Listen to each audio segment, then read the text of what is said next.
made that blanket rule of you're in 5 days a week, like it or lump it. Well, this is shit. Great. What do we do with that? I'm like, what do you actually not like? Is it that your boss is a pain in the arse? Denial was strong over here. Like, I was like, I will find a way to make it work. I'm having a panic. I don't know what to do. Caroline, I just want out. I don't care what I do. I just want out of this situation. I'm just going to apply for everything and see what happens. Yeah.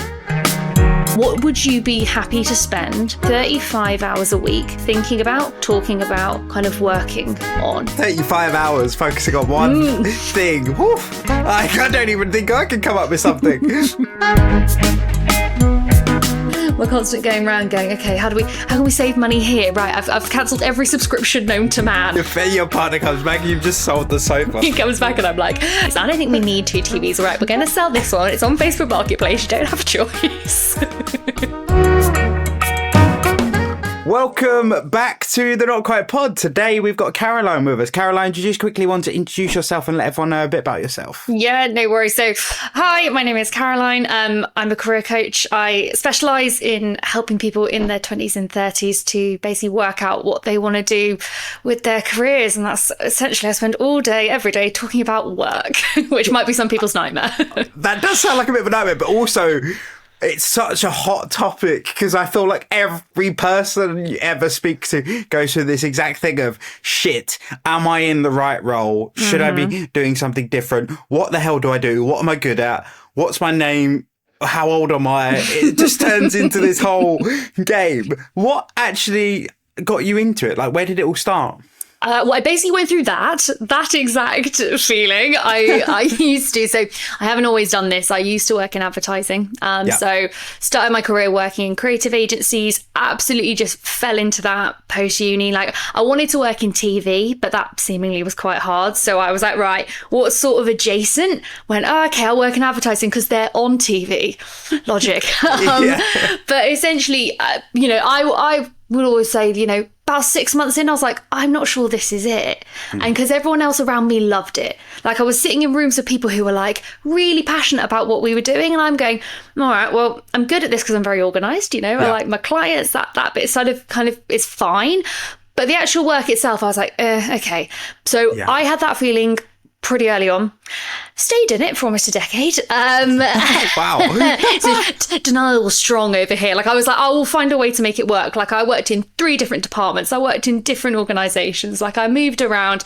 I tried to work it out. And essentially, COVID happened and, it was a tricky time for all of us. I was on furlough, living alone in this flat, sitting there basically going, I've got too much time to overthink this. Went through all those emotions that you described and was like, shit, I'm going to have to do something else. And those thoughts are really hard, right? And so I was like, right, what do? Google gave me nothing. So started to look into it.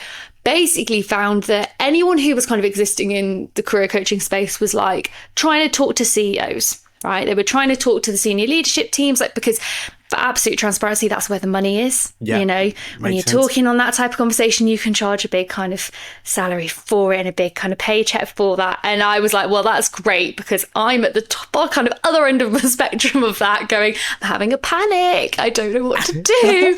And then, as you say, like, this is something that, everyone has, work in various forms. People also have struggles with work in various forms. And so I started talking to friends and people in my life, and everybody was like, oh yeah, no, I feel like that, but I just don't think I can do anything about it. So that's it. And it didn't really sit that right with me. I sat there going, surely, we all work for a really long time, surely it's meant to be better. And so basically went, I'm going to fix that. And then fast forward a few years, here I am. And that's basically what I do as a job. Bonkers. I mean, what's really nice as well is it's someone that's gone through the journey that knows it all, most of it. So like, there's none of that, I love this statement because I hear it all the time in the work that I do. I've done your job before. No, you haven't, because that was years ago and it's completely changed. Absolutely. Particularly now, I think the way we work now is so different to how we did before. And I think our relationships with work are so different compared to how they were before, that I think people are questioning maybe more than they ever have, or feel able to question more than they've had. Maybe these questions already existed, but they just didn't have the means. I think COVID and remote working is I'm not going to use to blame, because I'm very pro remote working. But I think COVID is the catalyst for that, and remote working is the catalyst for that, because people realised that there's more to life than work when they could literally shut their laptops and that was them done for the day, rather than having to do the commute home. Totally. It's so interesting, right? Because I look at sometimes how my days go now, and, I'll finish work, close my laptop, and I'm like, oh, I'm already here. Right, I can do loads of stuff. Like even yesterday, I went for a drink with my partner and we walked home, and it was about 7:30. And I looked at him and went, do you remember a time where 5 days a week, we'd only be getting home now? And our life would start now. And then you had 2.5 hours to do everything and then go to bed and then do it again. It was exhausting. And now I'm a bit like, that feels like a sort of very late remembered fever dream that didn't really happen. But it is wild. It's so... It's so different. In your work, because I always open this debate, and just because it's come up, what have you seen with the feelings towards remote working? Because I am seeing a shift where companies people who work in corporate companies are going, right, everyone back in the office 5 days a week. And it's very much like, no, you have to be. There's no choices anymore. This is it. What have you seen, and what's your opinion on the relationship people have with work and the changes that we're now seeing of that shift almost going backwards? Yeah, I think it's going to be a really interesting one. I think we have a lot of change coming in these next few years. I think we will go back. I think it's going to continue to increase the number of times in office, the amount of days. I think it will happen. There's obviously, there's pros and cons to that. I work with some clients who actually go, I really want to go back to the office, because for some people, being at home on their own, only connecting, virtually with people, it's not great for their mental health. And, they go, there are certain things that are just easier to do in person. But I totally appreciate the flip side of that. There are other people who go, actually, my life fits so much better around being able to work remotely. I think where there's going to always be an interesting debate is, particularly, we've got a generation of workers now who have only ever experienced working remotely. And there's a little bit of the nuance of going, you don't know what you've not experienced until you've experienced it. And that, I think, is where we're going to see the rub between more kind of older generational leaders in organisations who have had great experiences working in the office, and those who've never been in there. And until they experience it, I think it'll be hard for them to have that debate where either side really hears the other. It's really hard, because then I see it being obviously very much involved in the disability and inclusion space. I see it from that side of the argument. So I've always said it needs to be a choice. It needs to be for those individuals where being in the office and that environment works better for them, 100% go do it. For those of us that are better working from home, let us do that. Because now I've even said my brain can't cope with the noise level in offices. I am like, and it'll be the smallest noise, and it's just the most irritating thing. And we're seeing that change in behaviours as well. I just think from a disability and inclusion point of view, I literally want to grab half of corporate leadership and go, what are you doing?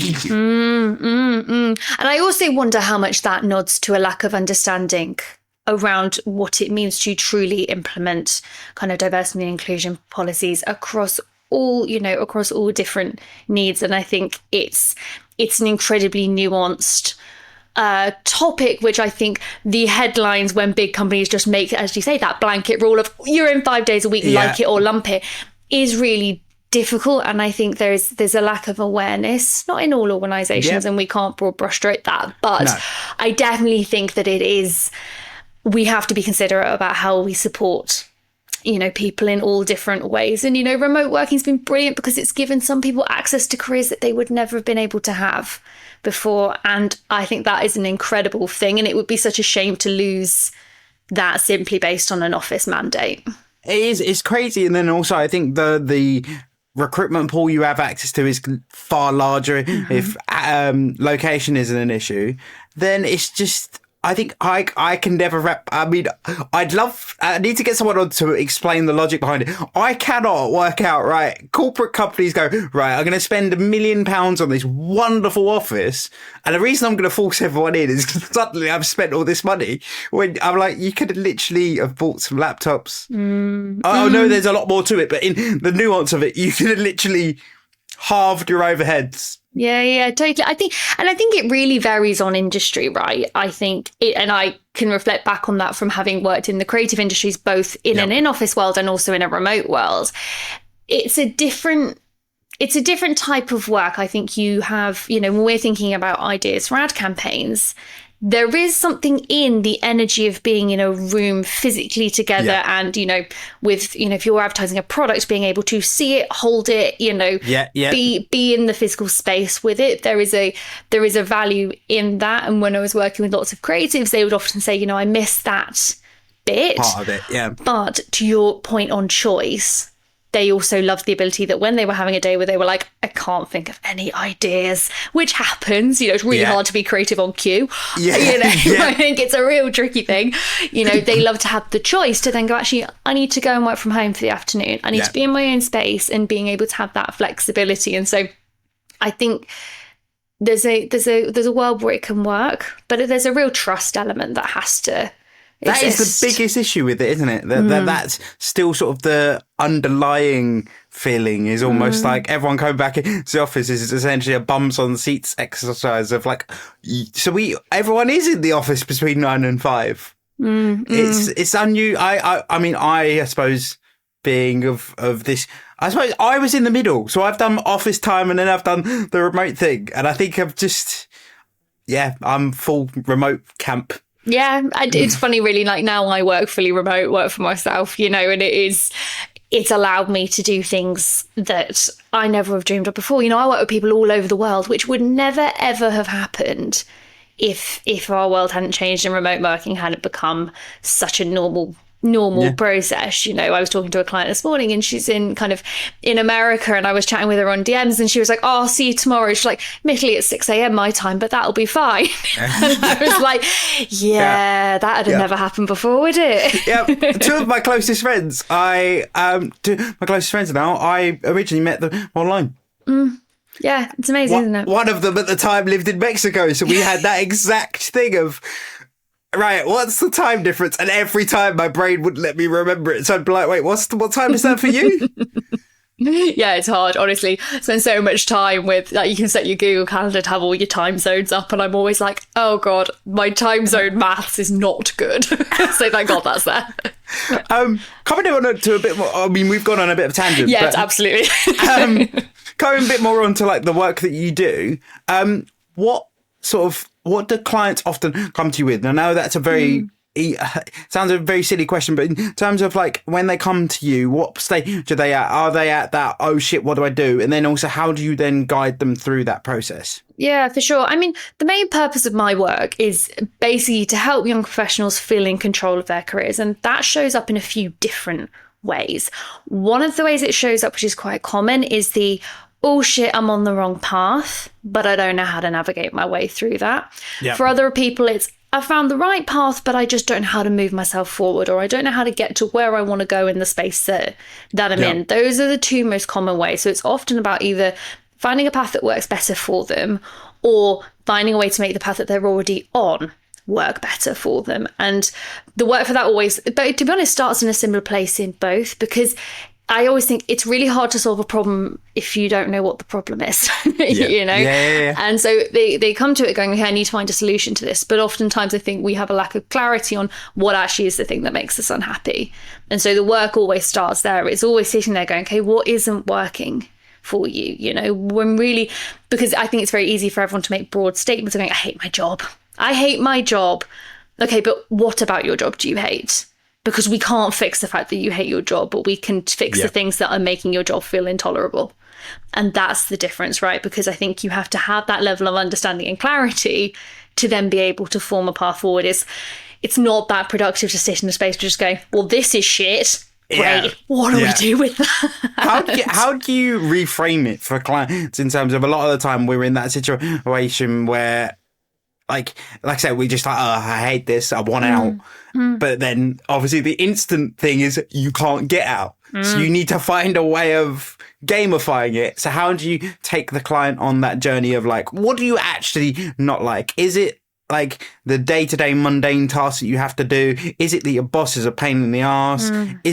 How do you guide them through that process? Yeah, for sure. I mean, what we do is we always think about how we got here, right? That's always the first port of call, because there's so much in that that's valuable. And I think we don't spend enough time reflecting in our own lives, partly because we just don't have time, And so where coaching is really important and can be very valuable is that it's the intentional creation of that time.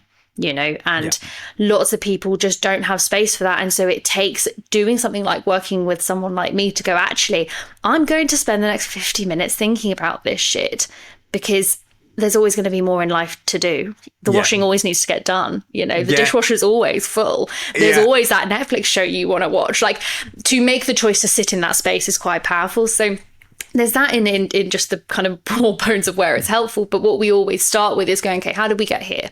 And that's thinking about, okay, historically, what are the choices that you've made that have got you to this point? Who have you been in your career up to this point?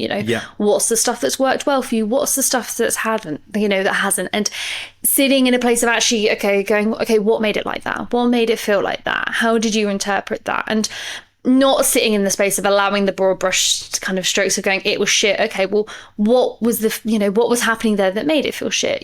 Where was that discomfort? Really kind of digging into that, because what you can then kind of really build a picture of is, this is the stuff that doesn't work. Okay, so that's the stuff that we need to kind of work around and fix. And then it's about flipping it on its head. And that's where kind of the really exciting shit comes. It's then going, what works and how do we build on that, right? That's where the fun stuff is, because that's when we're like, right, let's design your life.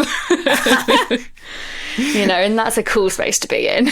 What about the talking to someone, because I think you've spoke about before of people don't realize what skills they have. I'm guilty of that. People go, what are you good at? I'm like, I do stuff is normally my response. I will try anything, but I will never comfortably go expert on that. I know what I'm doing. Yeah. And there's a few different ways you can tackle it, right? One of the exercises I often get them to do is when they go, I just do my job, that feeling. What we will do is I will get them to basically sit, and at the end of every day for 2 weeks, I want to know absolutely everything you did.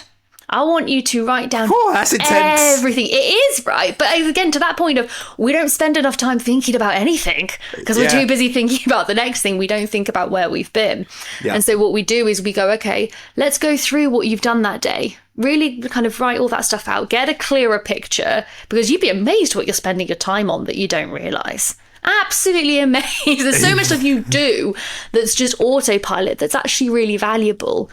And sometimes it's the stuff that actually comes easiest to us, that is the most kind of naturally aligned with the way we think and our skill set, that is the stuff that's our real strengths. And until we go through the effort of kind of cataloguing that out, hard to see it, because most of the time we're all nice and modest to go, I don't know, I'm not great, I'm just, I'm just how I am. Okay, well, that's not true. Part of my job is to go, no, we're going to cheerlead here. What are you good at? But how much of that is English culture? Because I've had this conversation on this pod quite a few times of, it's just the way we are. We just go, we're all right. We'll carry on. Or the other real world example I give is the amount of times that Brits say sorry. It is very true. And culturally, you do see a varying levels of discomfort in this work. And what we, as I say, one way you do it is you do that cataloguing thing to help manage that. As I say, is when people have that level of discomfort of going, I'm really good at this, and leaning that way, one thing we often do is we'll just not think about what you think about you. Instead, we'll start to think about, okay, if I went and saw your boss, how would they describe you? If I went and talked to your colleague, how would they describe you? What are you the person that they go to for? If I went and talked to your client, how would they describe you? But also if I talk to your friend, how would they describe you? How would your parents describe you? Because there's so much in that we'll never be willing to say for ourselves, but if we're playing to be someone else, it can be an easier way to sort of unpick that God, I feel uncomfortable feeling. So how do you then spin that? Because a lot of the time I imagine people will come to you and go, right, I sort of know, I figured out what I'm sort of good at. I think I know some areas I'm good at. I have no idea career-wise what the hell I want to do. What do I do next, Caroline? Yeah, for sure. And it's a big one, right? Because if you know, and the stat I'm about to say is about 5 years old. We'll get a new one this year. But as of 2020, when we did kind of our last census, there were over 30,000 registered occupations in the UK alone. So people sit there and they go, I know, right? And people sit there and they go, well, I don't know what to do. I don't know what's out there. Of course you fucking don't. Why would you? I mean, I do this all the time and I can't tell you all, 30,000 of them. Of course not. And so that feeling of overwhelm is really normal. I guess one of the questions we often then ask is about what would you be happy to spend 35 hours a week thinking about, talking about, kind of working on? What would be interesting to you for that amount of time? And lots of people will then go, well, I don't have any interest, because everyone assumes that interests and hobbies are the same thing. Everyone's like, but I don't have any interest. I just see my friends. I'm like, okay, what about that is interesting? What do you talk to them about? Oh, well, we talk about, the latest TV shows. Great. What about that's interesting? Could you do that for 40 hours a week? Probably. What is it that you want to be the subject matter, not the doing, the subject matter? Yeah. And that can open a lot of different areas of interest. That's interesting, because I'm sitting there like 35 hours focusing on one thing. Woof. I don't even think I can come up with something. Yeah, no, and it's interesting, right? Because lots of people will be like, well, I don't do anything. I go to the gym, I like to go out to eat. Okay, what do you like about that? Is it the food? Is it the hospitality experience? Is it, you going to events in fitness? Is it how you feel? Is it the clothes you're wearing? Kind of, what is it about that? Because I think if you don't know what career you want to do, the most important tool you can have is to be curious. That's all you've got to be. You've just got to be curious, because if you are curious, what that allows you to do is to give yourself the space to not know, right? Yeah. To give yourself the space to not assume that just because you haven't figured it out now, you're not doing something right. That's not true. So if you can adopt a curious mindset, it allows you to go, actually, I am going to listen to that podcast, or I am going to read that article, or I am going to watch that YouTube video, or I am going to rename my kind of doom scrolling on TikTok of day in the life to be productive. Whatever it is, you can information gather and just lean into that. And it just makes the process a lot less intimidating, because you can sit there and go, actually, if I can kind of sustain in my personal time that I'm curious enough about this to find out more about it, again, there's lots of interesting breadcrumbs in that about what might make an interesting type of job for you. Yeah, and then I think as well, it's that whole thing of, as I said, being curious, but then that leads on to one of my next questions I was going to ask, which is, a lot of people go, Caroline, I need to change career, but I've got a mortgage. I need to earn X amount of money. Otherwise, there's going to be problems. And I think that's the other bit where I see friends and people panic, because they're going, I want to retrain and I want to try something new. But then if I try something new, I'm not going to go in at the level I am at my current role. What the hell? How do I balance that? Yeah, totally. And there's a few different things. That conversation comes up unsurprisingly all the time. And there's a few different things that come up there. One is about timing. I think lots of people feel that if they decide that they want to do something, that it automatically means they're going to do it tomorrow. And that's, I think, partly just due to the type of world we live in now, where kind of that we have quite an instantaneous kind of relationship with things. Careers don't always necessarily work like that, particularly if you're doing a career change or you're pivoting. It can take a long time. Like, it can take up to 2 years to change careers, and being able to get comfortable with that timeline can be useful in a couple of ways. One, because it can allow you to really just manage the finance side of it, if that's something that you want to do. And with that change is potentially coming a salary drop, but you've also got some financial commitments that you need to manage. Accepting that it might need to happen over a longer period of time, if that is what needs to happen for you to build up the financial resources to do it, then there's kind of use in that. The other thing is that sometimes, and this is sometimes where it's not the most popular of things, but, we're here to be truthful and honest. Sometimes the financial side of it takes things off the table.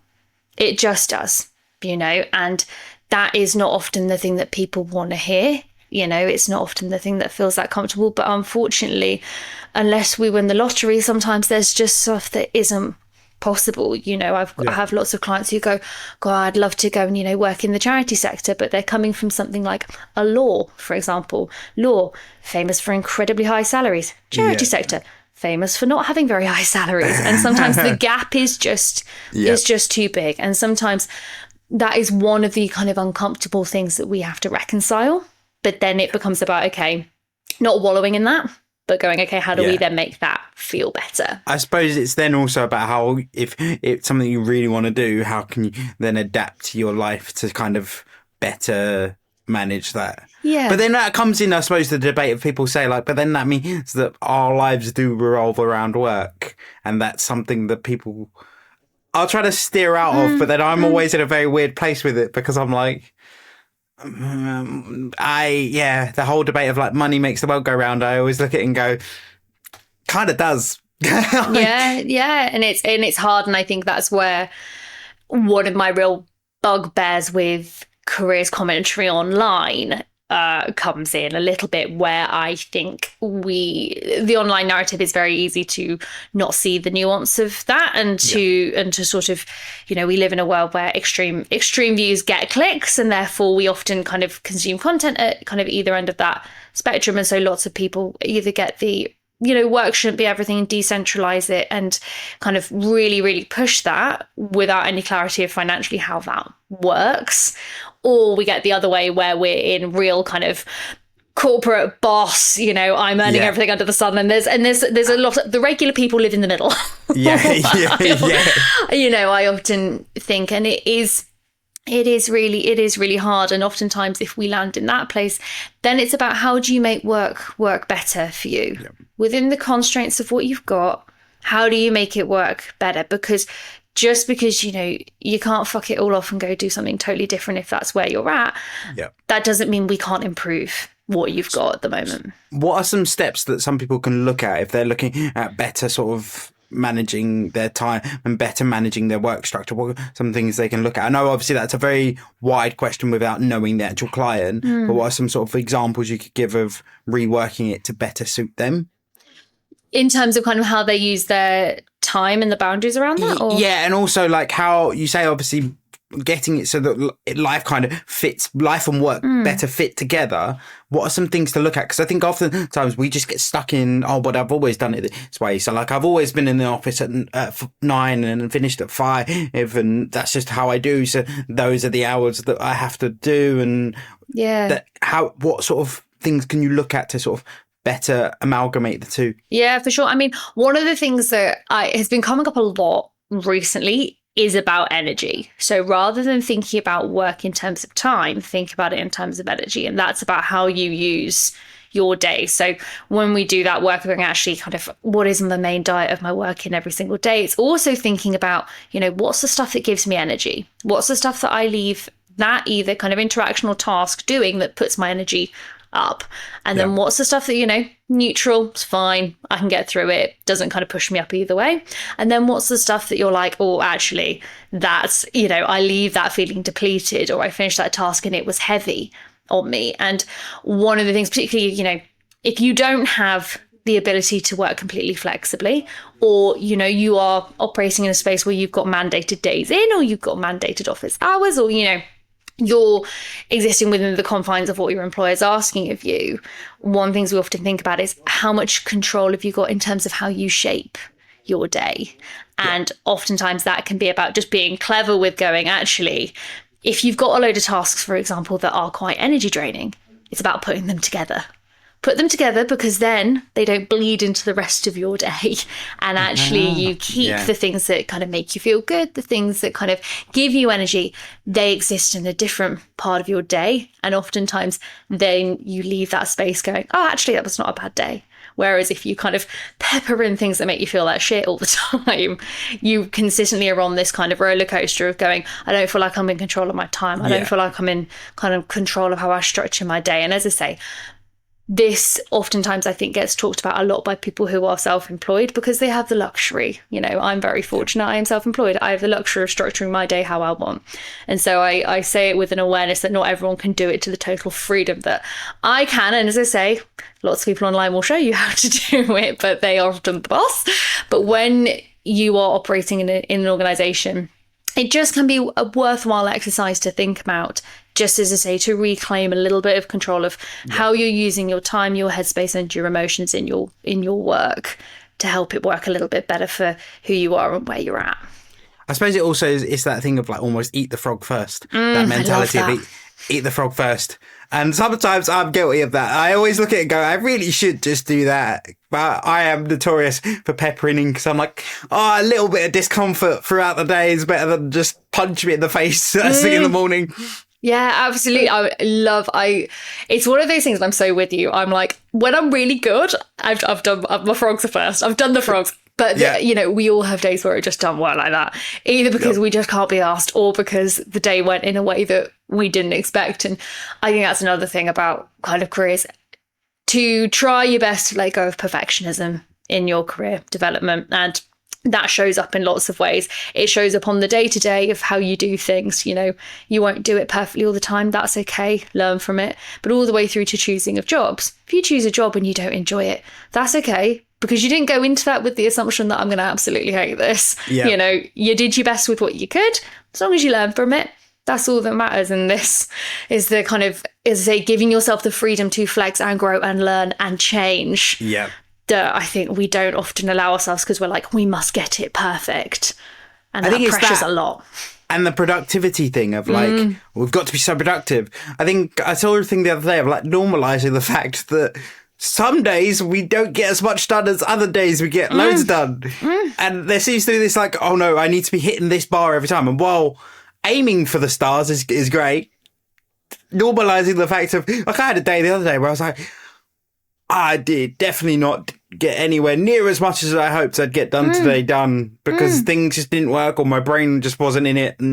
Yeah, absolutely. And I think it's particularly it's particularly important, particularly for kind of women, for example. We are gaining so much awareness around kind of the impact of kind of menstrual cycle and hormones and things like that on the way that women work and how you are biologically able to operate at different levels across the month. And that's okay. That's normal. That happens to all of us. But as you say, if there's this blanket thing of going every day must be like this, we make ourselves kind of beholden to a standard that doesn't fit and isn't realistic. And then as a result, we then feel like shit and beat ourselves up about it when we set ourselves up with something that weren't going to work in the first place. It's really hard. Is that something, I think that's something I'd like to see managers, the worst thing is there's loads of different managers out there. There's some are really human, some aren't. And I think that's something that also needs normalising from that level of like, yes, my team on like firing on all cylinders every single day, as much as we all like to believe they are. Yeah, absolutely. And it's an interesting one, right? Because I think managers and the level of support the managers get is a whole other kind of topic of they, in my opinion anyway, are not supported in any way near enough to understand that. And oftentimes it's an interesting one when I work with clients who go, God, my manager is like that. My manager's like, why are you not doing this? Has very high expectations. One thing I often get them to do is I often go, okay, stand in that manager's shoes for a minute. What pressures are on them? Where's that coming from? Because oftentimes either they might be getting pressure from above that you don't see that unfortunately is transmitting onto you, but also they might not feel that comfortable. And so your productivity is being marked as their success for them. And that's really, really difficult. And to that point of coming at it as humans, I think we have to give that to each other.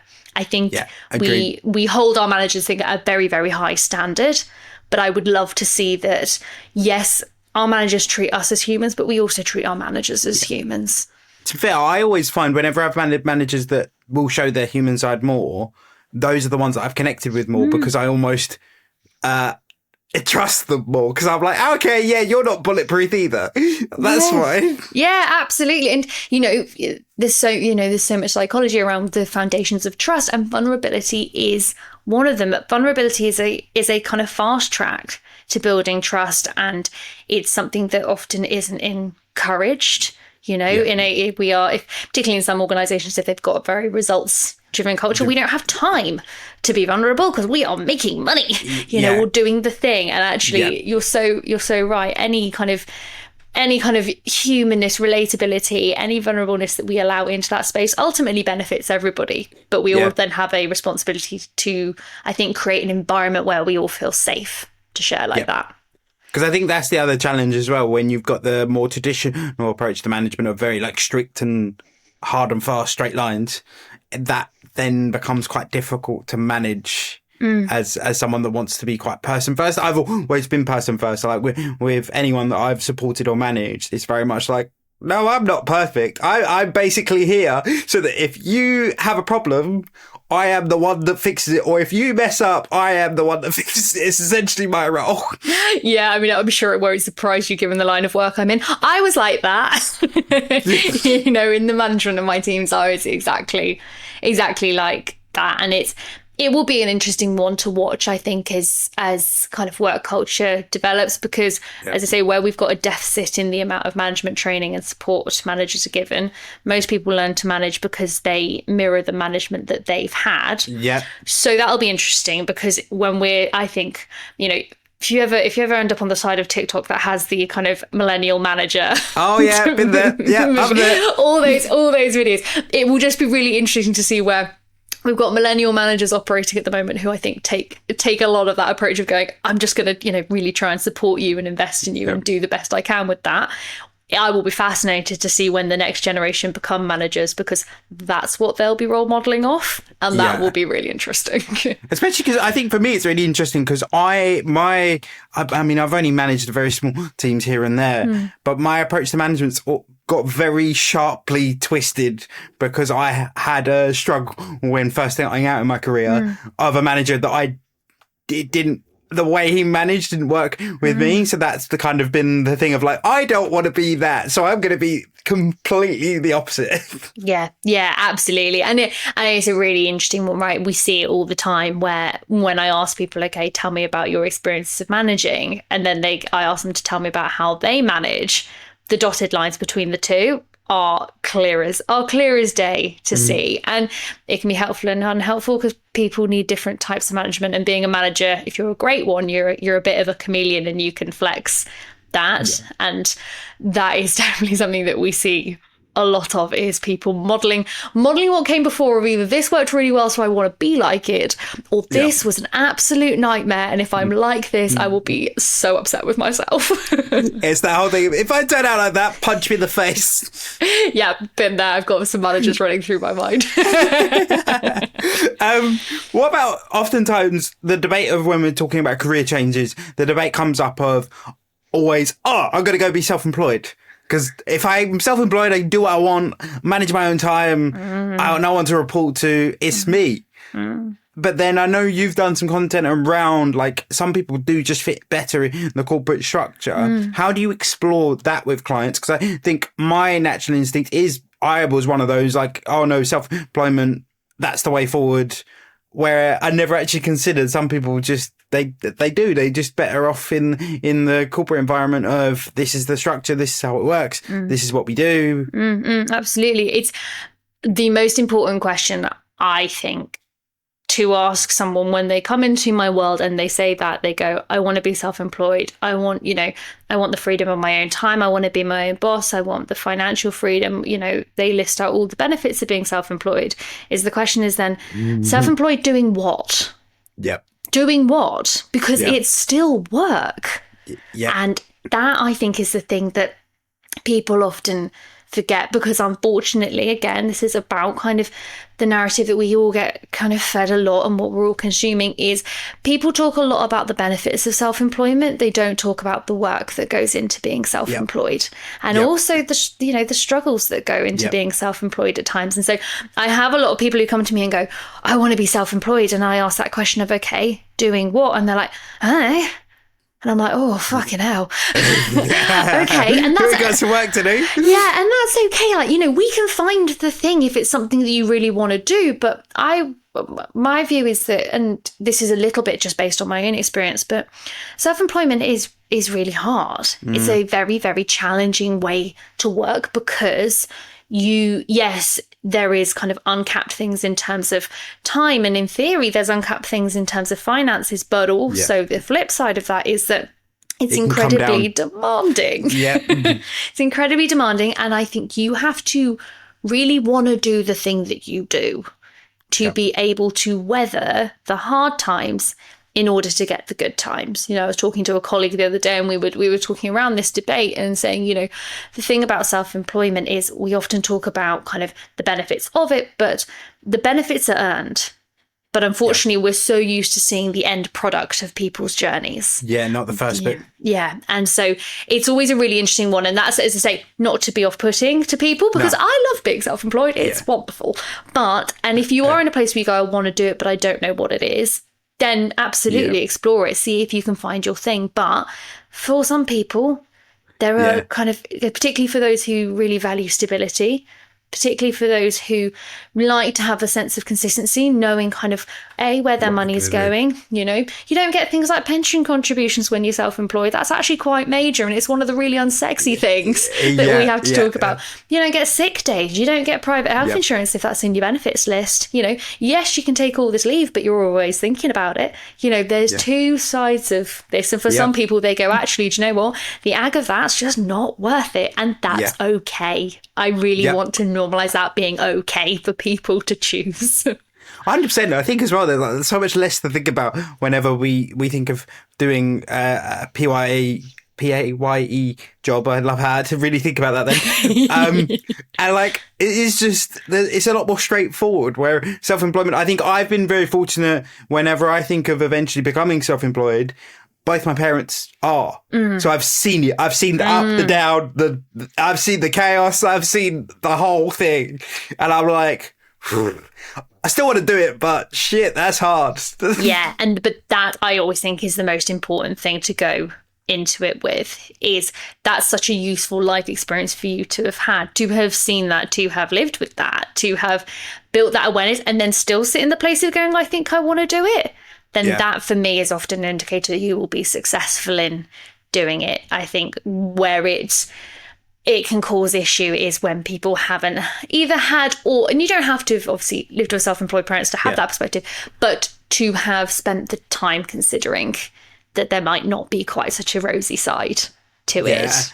Yeah, I think is that thing of like balancing. Also, I suppose just that when we talk, like I've often spoken about investing on the podcast, it's also like that whole thing of like, how risk adverse are you? Are you like, I don't like taking risks. I am very much a creature comforts, stay at home, very happy there. Or are you, fuck it, see what happens. What's the worst that can happen? Because having said I want to be self-employed, I'm solely in the middle. I am like, there's times where you'll catch me and I'm like, nope, not doing that. That's too risky. Then there's other time, fuck it, why not? Yeah, absolutely. And I also think one of the myths that people take as fact around the journey into self-employment is that you can just fuck it all off and quit tomorrow.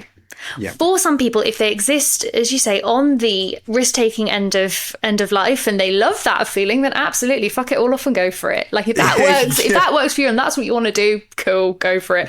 Me personally, I exist on the more risk-averse side of this spectrum. You know, I ran my business whilst I was employed for about 18 months before I kind of had enough evidence for myself to go, I think this might work if I go and do it. You know, the journey into it can look different, and sometimes it has to be a bit of a side thing that you slowly but surely nudge your way into.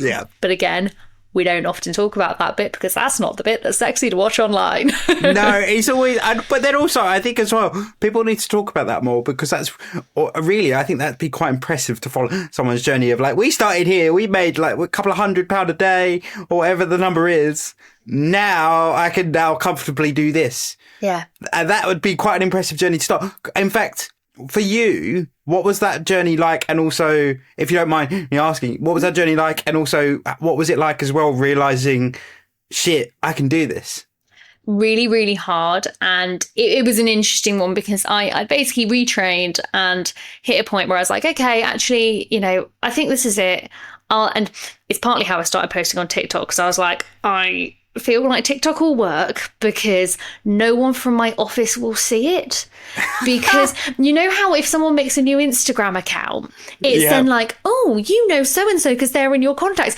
I didn't want that. I didn't want anybody in my life knowing that this is what I was trying to do, because I'd also been like, oh yeah, no, I'm just doing this course because I think it's really interesting, in my head going, no, you're not, you idiot. What are you talking about? But I wanted to stay employed. And so, you know, I started to do that. And then I had to negotiate my days down. So I negotiated down to working 4 days a week to have a day working on the business. And I was then fully booked for the Friday each week. And I was like, ooh, shit, this is interesting. Yeah. And I will admit that I hit a point where I was like, okay, I think I can do this maybe. But what actually was the catalyst for me taking the leap was something had happened in my full-time work that made me go, oh shit, I don't think that I want to stay here and keep doing this. And there was I think with all these things, there often can be a little bit of that kind of watershed moment where something arrives to kind of kick you out the door, and you just see how it goes. And you know, I then went, I will admit, I left my full-time role in the April, spent the whole summer, I was a nightmare to live with, my poor partner, because I spent the whole time going, I'm not going to make any money and I don't know what I'm going to do. And I was really lucky that I'd got a rebate from student loans of about 4K because I'd been on the wrong student loan plan. So I was like, brilliant, I'll just live on that. And then I got to September, where everyone then, people panic about their careers twice a year. They panic in January and they panic in September. Got to September, everything got quite busy, and then from there we've just carried on. But those first few months were pretty hairy, and as I say, I'm not sure my constant going around going, okay, how can we save money here? Right, I've cancelled every subscription known to man. I've done everything I can think of. You know, it was a bit spicy at times. Your partner comes back, you've just sold the sofa. Basically, yeah. He comes back and I'm like, okay, so I know when you moved in, we had 2 TVs. I don't think we need 2 TVs. All right, we're going to sell this one. It's on Facebook Marketplace. You don't have a choice. Poor sod. Is it just like, because I think there is often that thing of like being pushed into it. Because oftentimes some people find themselves in a situation where they sort of know they could do it, but they kind of need that, oh, well, this situation's happened, so now I ain't got a choice. So fuck it. Let's see what happens. Yeah. And to be honest, I live my life by the kind of motto of life happens for you, not to you. And sometimes really hard things happen. And sometimes it is the push to make you do the thing that you want to do. Because I see it with clients all the time. It's really easy to think about things. It's really easy to buy all the notebooks and the colourful pens and do all the work and plan out the hypothetical and where it will all be perfect. And everybody in their journey, no matter what they're doing, reaches what I would term as the slightly spiky bit. The spiky bit where it all becomes real, where you have to do something and it goes from being an idea into being the thing that you're actually doing. And I would always say that no matter how much you've thought it through, you can be 90% sure that you've got a brilliant idea and that this is the right thing for you to do and that this is the job or this is the person or this is the place. But until you do it, you'll never know. That last 10%, you'll never know until you give it a go. And sometimes the impetus to make that move comes from an external force. I'm also intrigued by something you mentioned earlier. So people panic about their career. January makes sense because everyone goes, fuck it, I'm going to start the new year with a bang. And then the other one is September. Why September? Because although most of us have been out of school for a very long time, we often operate on the school years, partly because particularly in organisationals, we've then got working parents, we tend to all have that slight back to school feeling, summer's over, had a lovely time. I don't want to think about it during summer because, I've got half days on a Friday. I've got holidays coming up. Like this is not the time. And then suddenly it's right, we're going to bed in. Oftentimes lots of budget in organisations can be released around September like this. It's quite a momentum shift, I think, in the way that we work. Lots of appraisals happen then. Lots of bonus stuff happens then. It's a moment where the spotlight suddenly goes back onto work. And if you're not in a happy place, that can then start to spiral some stuff. And as I say, that's often where I then end up with quite a lot of people re-entering my world. It's interesting you said that. When you said it, I was like, actually, that makes sense. Because as well, a lot of people probably have the realization that I have every now and again of, shit, I've been out of school for how long now? Jesus. Yeah. But it also, I still get a little feeling in my chest when the bell, in my head, the imaginary bell hits 11:15. I'm like, oh, it's break time. Of course it's not. Hasn't been break time for a very, very long time. Like 12:30 is lunchtime in my head. I leave school in my head at 3:45. Of course I don't. But it's really odd how those markers of time have just stayed with me. I suppose it's so much of like our formative years that it's like drummed in. Like, there's one thing I'm quite a creature of habit with. Like, my lunchtime is the same time every day. Yep, me too. I'm an absolute routine person, which is partly why I think I can work for myself, is because I'm very like, I do this at this time, I then start at this time, I finish at this time, I do this way. I am. It appeals to the. I saw this the other day. I was going to say control freak, but I saw someone term it a control enthusiast the other day, and it appeals to the control enthusiast in me. Love that. One other thing that you've spoken about a lot, and actually when I was listening to you talk about it, it's really intriguing. Of we often find ourselves in situations where we fall into roles. I am guilty of that. I've fallen into roles before.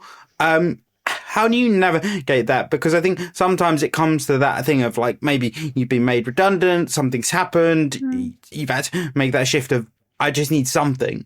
How do you help someone negotiate that? Because as well, what I imagine you see is people go, okay, I fell into this role and shit, I'm here now 4 years later. I'm 3 positions up higher than I started.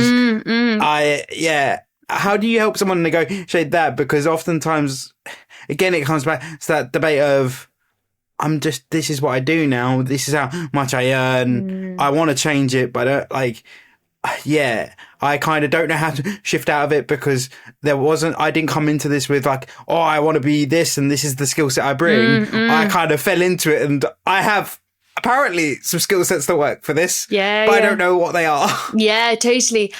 It's a really interesting one, right? Because I think most of the time people do fall into things. And the most important thing, I think, is that you then have a choice.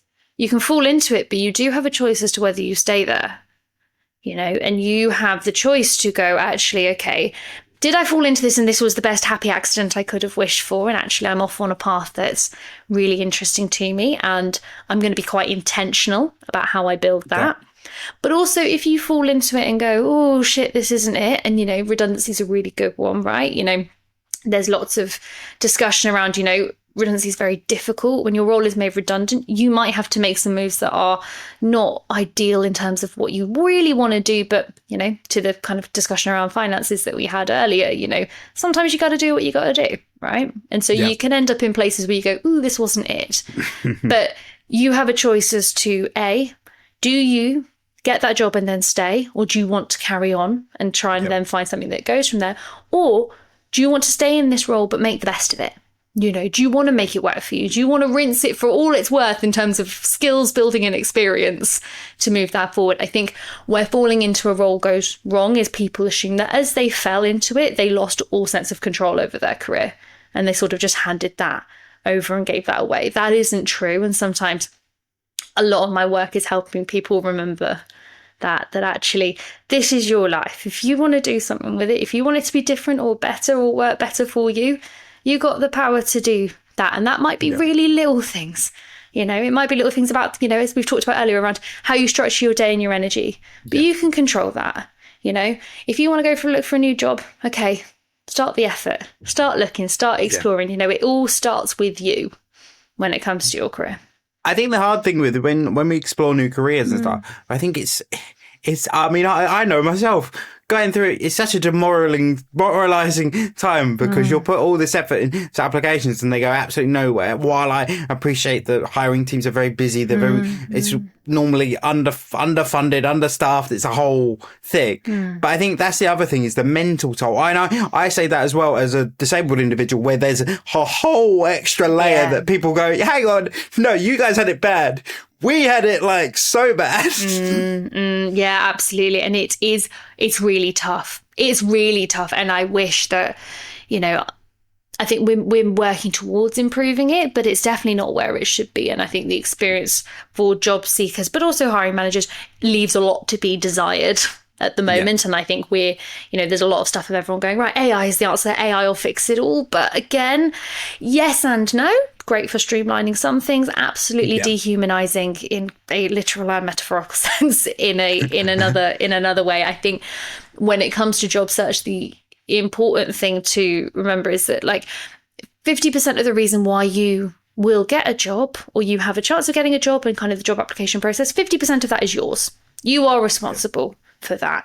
That's about you doing your research. That's about you making sure your CV is the best it can be, the cover letter is the best it can be, that you're really prepared for the interview, you go in, you do the best you can. That's all in kind of your remit. But 50% of the reason why you might not get a job is nothing to do with you. Like, it's absolutely fuck all to do with you, when you can't control it. Like, you can't control if that job doesn't exist anymore because of a budget cut. You can't control if someone had more experience than you. Yeah, it feels like shit, but ultimately you can't control that. Yep. You can't control if there were 500 applicants within the first 4 hours of a LinkedIn post. There's so much stuff, and I appreciate it's easier said than done, and it's easy when you sit in my position and you're not in it to sit there and go the best you can. Try and focus on your 50%. Yeah. Because if you do that, that's where you can get the money. What about when it comes to clients? Because I can imagine they're in a situation where, Caroline, I just want out. I don't care what I do. I just want out of this situation. And then that becomes the whole spray gun technique of, I'm just going to apply for everything and see what happens. Yeah. And in those moments, that temptation to kind of basically hit the fuck it button is really loud, right? Yeah. It's really, really loud. And, I work with clients who they'll say lots of things. They'll be like, I just want to get any job. Any job will be better than this. I'll go be a barista, I don't care. Or I'll go get an admin job and I don't care. And yes, that will kind of eliminate the kind of short-term thing of going, I'm uncomfortable here. I'm experiencing a high level of discomfort. But oftentimes in those moments, what we try and do is just zoom out a little bit and fast forward a little bit and go, okay, in a year, where will you be? If you do that, where will you be in a year's time? If you look at where you'll be in a year's time and go, actually, great, go do that. Yeah. Cool. I'm not here to stop you. I'm not here to tell you what to do. That's not my job. My job is just to try and show you as many options and perspectives on it as possible, right? And so sometimes what that means is actually creating the space to accept that, okay, maybe you might not leave immediately, but that doesn't mean you're not doing anything. To that point about being in control, it then can be about, okay, actually, let's put together a plan. Let's find you something that actually genuinely would be better than this, not just different, but better. And then start working towards that, because what that can allow you to do is create a little bit kind of psychologically, a bit of space between you and the job. It's a little bit like putting a raincoat on in a downpour. Is there anything to be said for, like, sometimes you just need a change of environment. So that shift of like, I'm going to go do something that isn't, maybe is a step down, it's completely different, but because it's a change of environment, you're changing teams, you're changing the way you work things. There's almost that like breath of fresh air moment of like, actually, this isn't so bad. And this is actually quite nice to be doing something that's different because I was doing the same stuff over and over again. Is there any power in that? Because sometimes, as you say, it can be a bit of an interim measure. But that lift off can maybe bring some sort of alleviation, because I think sometimes it can just feel like someone's just got to wait and is just standing there pushing it further and further down. Yeah, absolutely. I think nothing in life is a waste of time. Nothing you do is a waste of time. And as you say, you experience new people, a new environment, a new way of working. If you can go into that space in quite a kind of curious, reflective mindset to go, actually, let's just not go and do it. Let's see how I experience it. And if you can get in a place where you go, actually, maybe this does work better for me. No, it might not have been what I've chosen, but actually, I want to keep this going forward.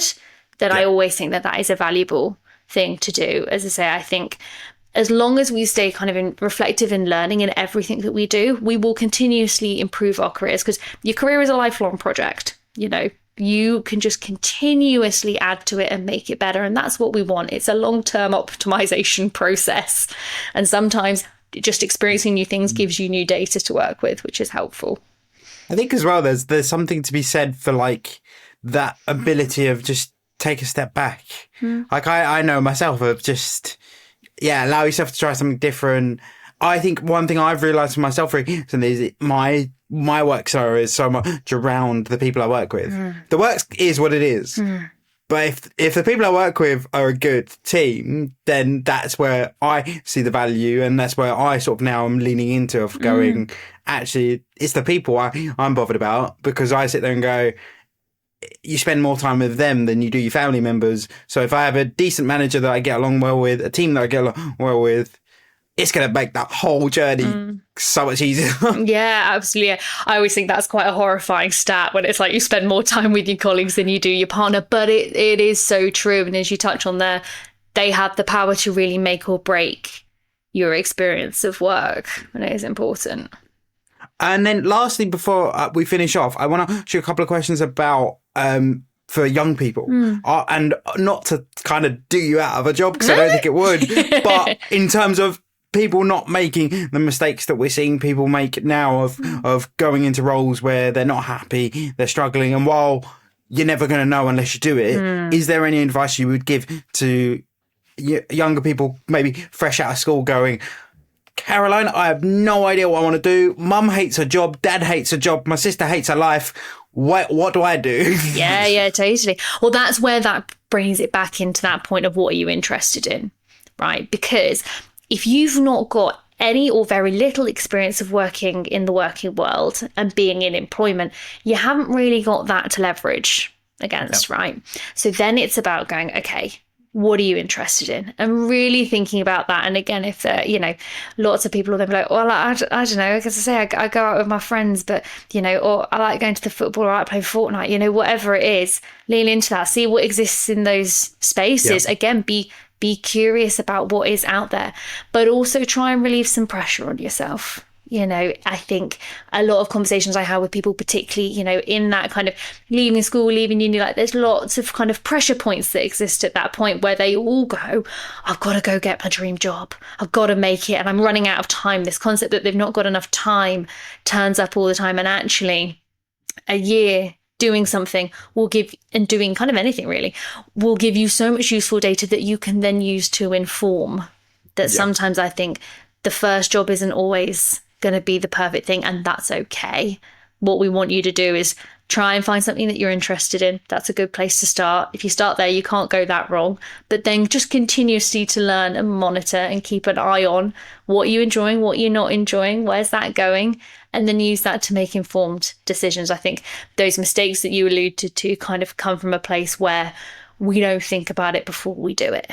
And if you can just think about it, it helps.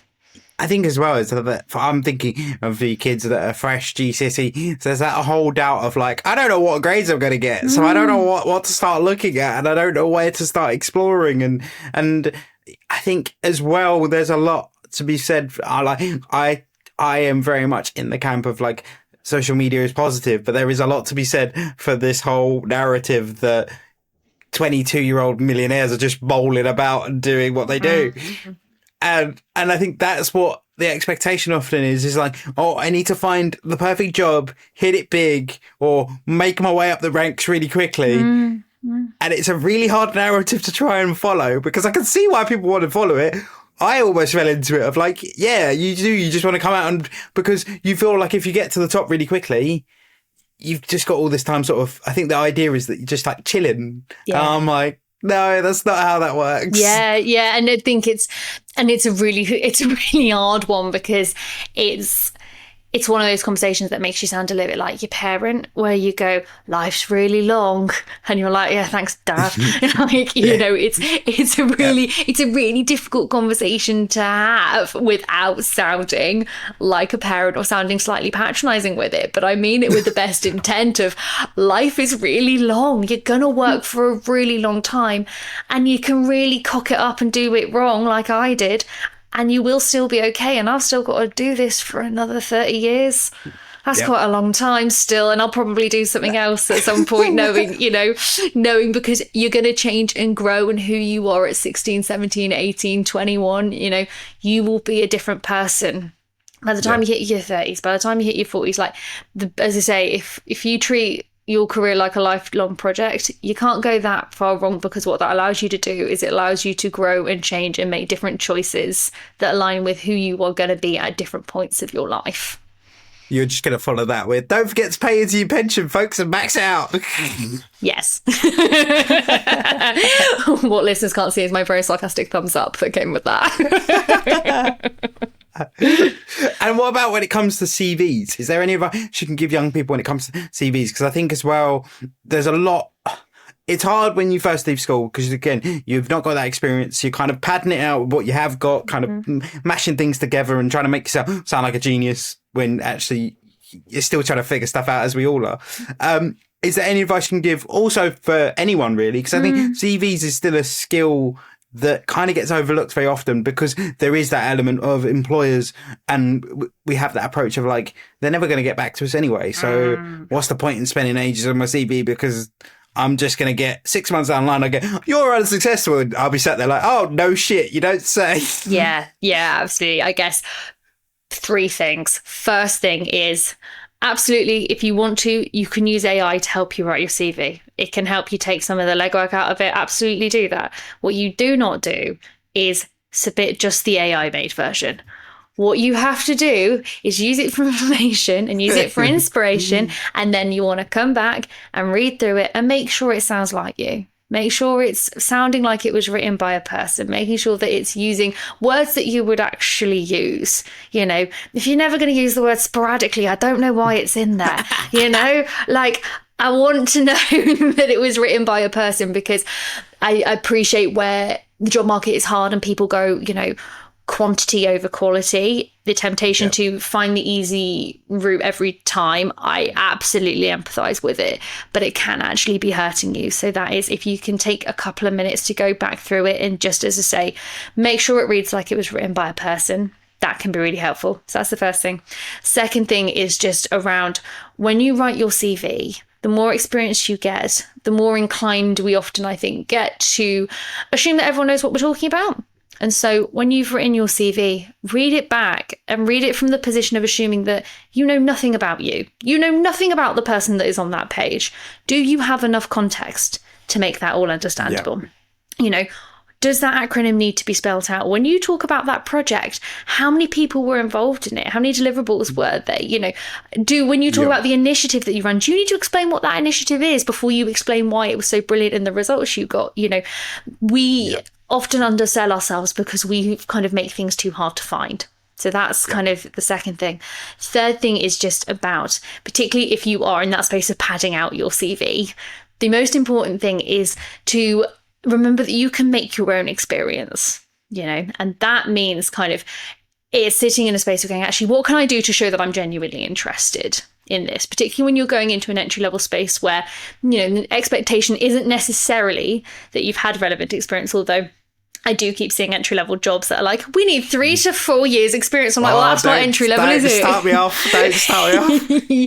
You know, but it's about thinking, if you're finding that there are gaps, you know, I want to know, you know, what's the stuff that you're reading? Can you do any extra courses? Can you, you know, if you want to be, for example, you want to be a designer, can you create some dummy briefs and create a portfolio so that you don't rely on kind of other people to give you briefs, but you show your skills?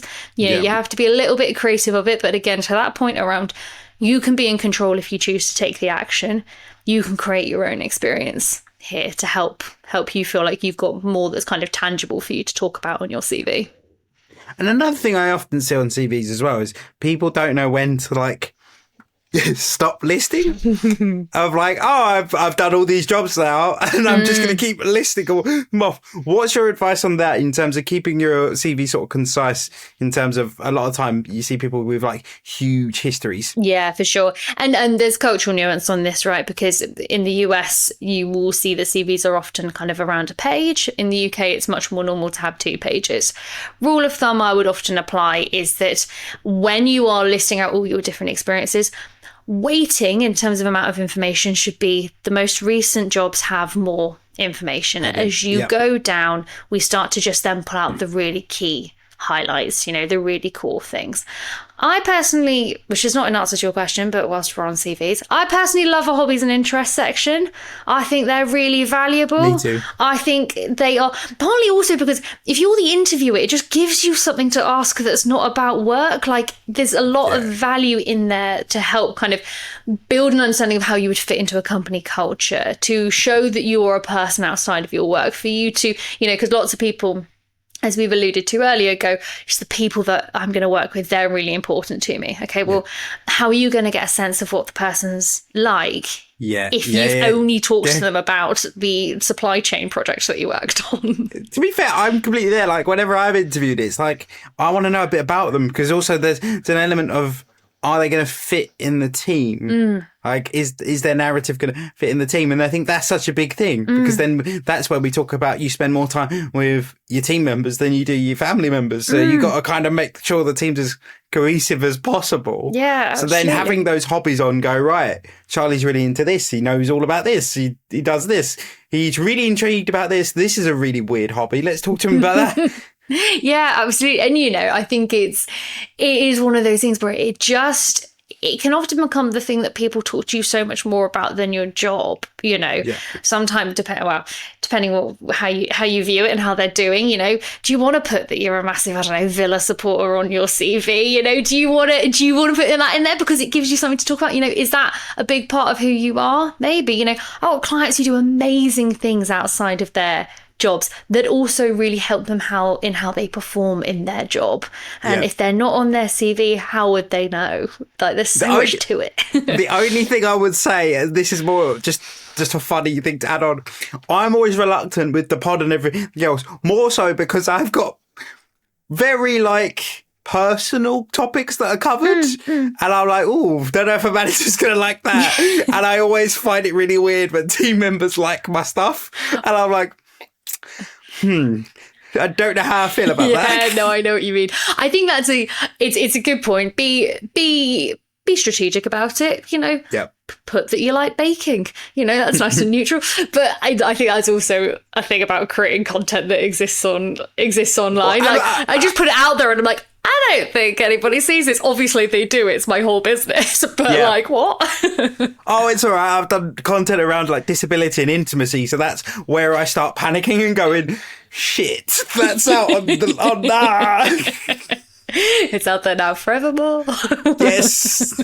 And then lastly, I will just quickly ask you the last question that I ask every guest, which is, what's one piece of politically correctness that you really strongly agree with or disagree with?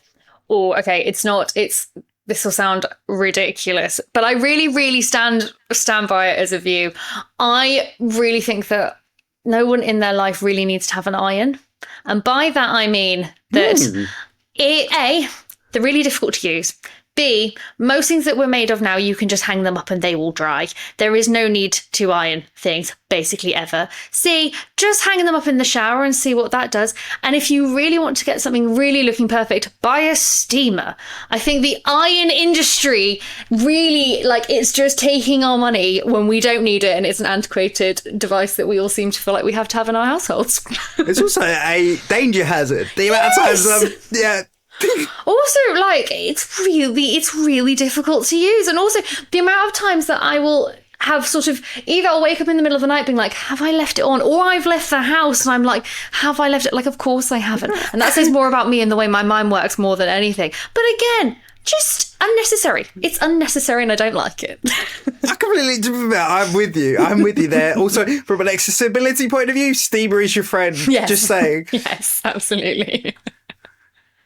But thank you so much for coming on, Caroline. I think this conversation is going to help a load of people, because I say so many people are in that situation, particularly my age group, but even younger as well. They're all like, what do I do next? Yeah. So hopefully this conversation will really help. And obviously we'll link Caroline below if you do want to get in contact with her and the work that she does. We'll link everything below so you can get in touch. Amazing. Well, thank you for having me.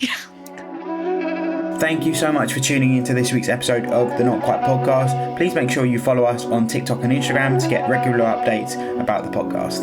These bad dallas make it hurt.